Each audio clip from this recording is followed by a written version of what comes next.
In this tutorial we're going to be learning a very simple textured stitch called crossed double crochet, and that's double crochet in US terminology, or trebles if you use UK terminology.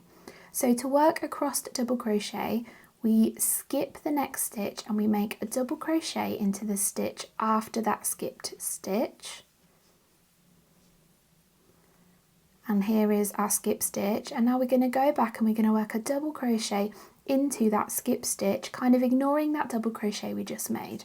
So I'm going to yarn over, put my hook into that skipped stitch, yarn over and pull up a loop. And when you pull up that loop, I suggest you pull it up just a little bit more than you normally would for a regular double crochet. And then we're going to finish off that double crochet stitch.